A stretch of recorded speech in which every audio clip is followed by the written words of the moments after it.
Well, we're looking at NFL free agency, and we're looking at the most recent transactions in free agency to look at some dynasty trades, dynasty values, to see what you want to do with your dynasty teams. Before we dig in, you need to click that subscribe button right now. Only guy out here covering high school recruiting, dynasty, helping you build your teams through rookie drafts, looking at player values, looking at trades every single day. Click that button. It's all free. It's all right here. Starting things off, who is left? The notable free agents by Underdog listed here: Aaron Rodgers, Russell Wilson, Jameis Winston, J.K. Dobbins, Rico Dowdle, Nick Chubb, Mari Cooper still left on the board, Stephon Diggs, Keenan Allen, Tyler Lockett, Evan Ingram. We still got some talent to converse about once they sign. Deandre Hopkins is now a Raven. Wide receiver 97 on the market. He's cheap on ADP too. We're with the Ravens. Interesting landing spot. We're back with Derrick Henry. We have a little bit of a rapport per social media with Lamar Jackson. This is a great fit for him to finish out his career on the back nine on a team that can make a playoff push deep into the playoffs and also has a lot of talent around it. He can be a good role player for this team, plus maybe a little bit more. We have one wide receiver 1 week, one wide receiver 2 week, but also multiple double-digit games last. And also we had to transition to the Kansas City Chiefs offense. That being said, we can earn targets. We have games with 9, we have games with 6, we have games with 5 targets, averaging 5.1 targets per game here. So we can carve out a role. Will it be enough for fantasy? We shall see, but looking at what we did last year, 14.5% target share, we got an 8 out of 11.2, so we're able to get targets downfield to a certain point. Target separation ranked 47th among wide receivers. Route participation rate, 55.8%. This screams like a high-end role player that can really give your team some upside. He might be better for real football than fantasy football because, one, it's the Ravens offense. We have some competition here. We're a run-heavy team, also a tight end-heavy team. But DeAndre Hopkins, I see some volatility. I see a few good games. I see a guy that you're probably not going to rely on for fantasy. I see a guy here that's probably not going to rack up 100 targets, maybe not even 70. But I see a guy here that's going to be able to be a good DFS play when you're trying to scramble for a cheap wide receiver. That's going to be a best ball play in those right matchups where Lamar Jackson has to push it downfield. And it's going to be off and on. You're not going to be able to predict it. But there is competition in this offense. Zay Flowers had that knee injury, but it was day-to-day in the back end of the season. What if that comes back? Rashod Bateman is their deep ball guy. He is their deep ball guy. We'll talk about that later. But DeAndre Hopkins could be a guy that surprises you a few games throughout the season. For Dynasty, he's almost 33 years old. If I'm rebuild or middle of the road, I got to cut ties. If I'm looking to win a ship, I still might be cutting ties because it's not consistent production. And how do we ultimately want to build our wide receiver depth chart on our dynasty teams? How does that want to look like? We want a good core of top-end guys here and maybe a couple jabronis. But honestly, I want my jabronis to be at running back, because that's where they can infiltrate a starting lineup and get me spot points, where wide receivers are unlikely to do so. But if I'm looking for lower-end wide receivers that could infiltrate a starting lineup in fantasy football, DeAndre Hopkins could be a guy to do so. He could be a player to do that. He's a trusted veteran. He's good downfield. He's a GOAT. He's a dog. He's an OG. He's a guy that could deliver maybe somewhere in November, somewhere in October for a few games for you and when you're in a pinch. That's something to think about. He's free. He's cheap. Long-term upside's not there. Short-term gains might be. And that's just as valuable in the right moments, right price, right time, depending on your dynasty team. You're looking at adjacent players here. It's in no man's land right now. And that's okay. That's okay. But not a trusted spot, but a spot that could yield a return. But it's a dice roll that's big time, but it's super cheap. And it's really depending on what you need and what you're looking for. Rashod Bateman, like I mentioned, is a guy we need to pay attention to. Does this impact Rashod Bateman? We had 3 wide receiver 1 weeks last year, 2 wide receiver 2 games, a few other games where we hit double-digit production, and a lot of low-end games as well. When it comes to targets, 4.2 a game. On the high end, we're hitting 8s. Average 4 to 5. 4 to 5 targets per game. High end 8. Low end about 1 to 3. And we're not hitting that low end too often. Rashod Bateman's been injured often during the start of his career. And we had a full season here pretty much of Rashod Bateman just going off for us, doing things on the field. But his role with the Ravens is the deep shot. 13.5 average depth of target. We're looking at 15.9% target share. What does that say? What does that say to me when I see a deep A-dot, 16th among wide receivers, and a target share 63rd among wide receivers at almost 16%? That being said, you get this. You get volatility. You get a wide receiver that hits splash games and gives you a lot of nada. When I see a lot of nada and a lot of splash, that is an asset class. That is the Will Fuller effect, baby. And if you got the Will Fuller effect as like one of your back-end wide receivers, when your starters get hurt or they're on bye, you can throw that in to your lineup, close your eyes, and hope you get one of those green candlesticks, because that will probably win your week. If not, that versus jabronis off the waiver wire or other jabronis that are just running a few routes a game is going to yield similar results. So on the back end of your roster, Rashod Bateman there, he's cheap, wide receiver 61. You might be able to say that's a little overvalued, considering you probably will get 2 to 4 wide receiver 1 games out of him, and the upside's not for long. We're 25 years old. We probably got about 3 or 4 more years with Rashod Bateman. He's a very talented wide receiver. He will put you up in a blender. We saw that on the tape last year, putting DBs on the blender, and we may get a time where we hit free agency, and that might be where we get to see what the NFL thinks of him. But we got a deep average depth of targets. We're getting some targets a game, not enough to be stable. The price tag here is probably right where it should be for the long term, what we're getting here versus the potential upside per game, not per season. It's up there. Target separation, 16th among wide receivers. 16th among wide receivers per playerprofiler.com. This data is all free. Just type in the player's name, you get it. But what we're seeing here is Rashod Bateman here is a great guy to have as a utility man on your wide receiver depth chart. That's what he is. Where he's being valued at? Upside plays, utility guys. And you know what? That's an okay price tag. Value-wise, 1-for-1 with these players? No. No, it ain't going to happen in trade. But ideas to help you be creative. I say that every video, but someone's going to be dumb enough to say it in the comments. Demarcus Robinson going to the 49ers. 7.3 PPR points per game last year. We do have a wide receiver 1 week and a wide receiver 2 week. It's kind of ugly. What does this say? There are rumors about Brandon Ayuk being traded or getting traded, or there's talks. I heard the Browns being mentioned. The Browns are a team that would pony up for something like that, or really overspend for something like that. And I'm not putting it out there. That's just what I heard, and it's probably fake. That being said, Demarcus Robinson going to the Niners. You just look at this and you're wondering, why do we even do this?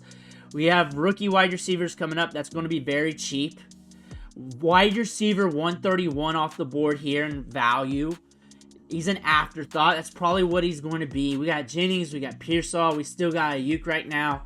There's a lot of competition here. We got Kittle. We got a slew of running backs. God knows what's going on with Christian McCaffrey. He's probably on a retreat somewhere. I don't really like this. However, at wide receiver 131, you just pick your poison at that price and that cheapness. 15.4 ADOT. Get targets deep downfield. So with that, and we're probably going to be on the field running routes. There's a reason why they wanted him. So if we're on the field, we make it through training camp unscathed. Probably going to see an okay route participation rate. You're probably going to use him to stretch the field. I would not advise that for the 49ers. I would advise just going with some rookies and developing them.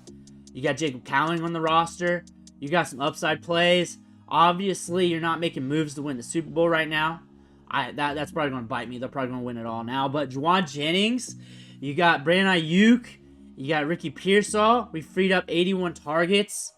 Seems like this is a play to make a move with Debo being out. Also getting more depth at the wide receiver depth chart.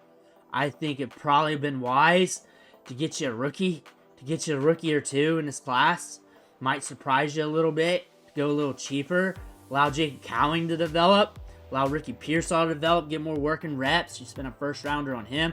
Demarcus Robinson, though, fantasy-wise, might be able to get deep targets in his offense. Might be able to get you some splash games. I think there's other splash wide receivers you would rather have at this price point. Something to look at in season. Juwan Jennings, too. He was hot in moments of the year last year. Had a 25% target share at the end of the season. I look for him to cook a little bit. When I say cook, I'm talking about getting targets a game. I'm not really actually talking about sheer production, sheer fantasy value. I look for this offense to be a little bit weird here in 2025. I don't think there's a huge argument. He's valued along the lines of Bo Melton and Treylon Burks. I think that says enough. Brendan Rice in there, Noah Brown, Juju Smith-Schuster, Davis Allen, Tyler Conklin. He's in that range. Really depends on how deep your league goes, how deep you want to stretch your wide receiver depth charts. I think I'd rather just stash running backs to a certain degree. And if I need a couple upside plays at wide receiver, I will keep it to just a couple and a handful. And the ones I kind of like, hopefully you're looking for long-term value. If not, you're looking for plays that has good potential, that has shown themselves to really do that on the field. Demarcus Robinson has, but this is a new situation, a fresh look. But at the price tag, it is very cheap, and it might be a good money ball option for you. Jordan Whittington, though, we got to enter the chat with him, looking at the Rams offense, because my brain started galaxy braining, and Cooper Kupp's gone. Demarcus Robinson also gone. Our lads are not keeping up with their depth charts right now, which is weird with them. They're the reliable source for that over like the last decade. We're looking at how the Rams use their wide receivers. They like to use 3 wide receiver sets. We got Devontae Adams, we got Puka.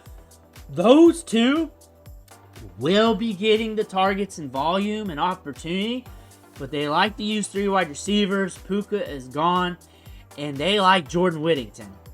And when McVay has a guy, he has a guy. And he likes to, no pun intended, or no diddy, ride a guy. Kyron Williams style. And Jordan Whittington, that could be it. And that's speculatory. And that could be it. But looking at this depth chart, Tutu Atwell is another guy to look at. I guess you can throw him in on the lines of this.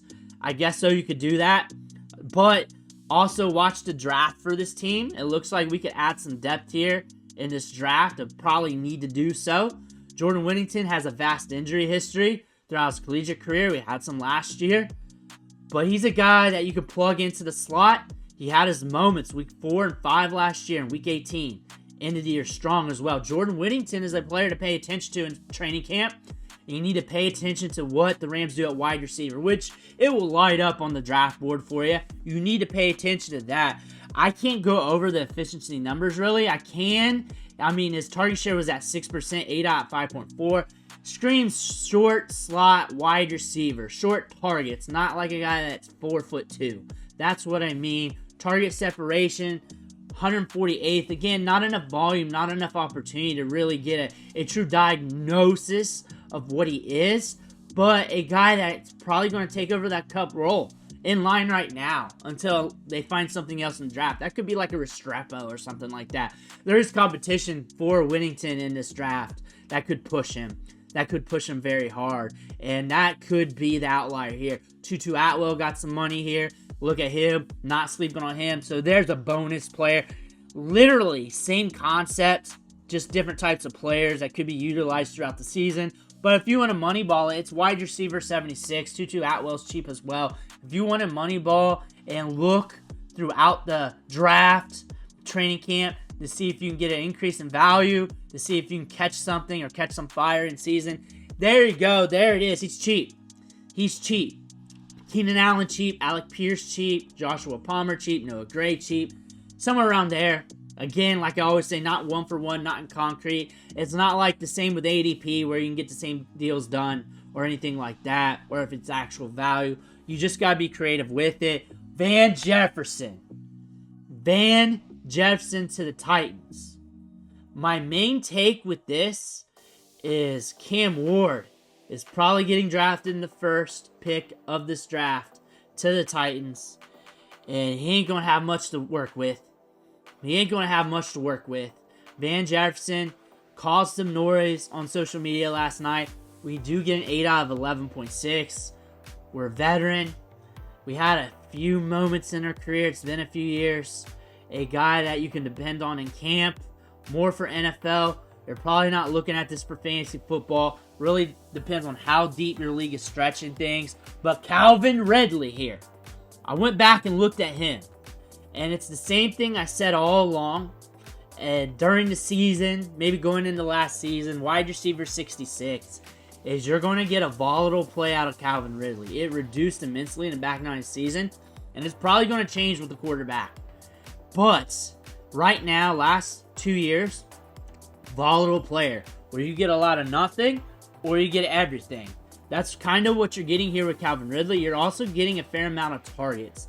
You're probably still going to get a fair amount of targets because there's nothing really on this team to steal targets away from him yet. More than likely not going to happen.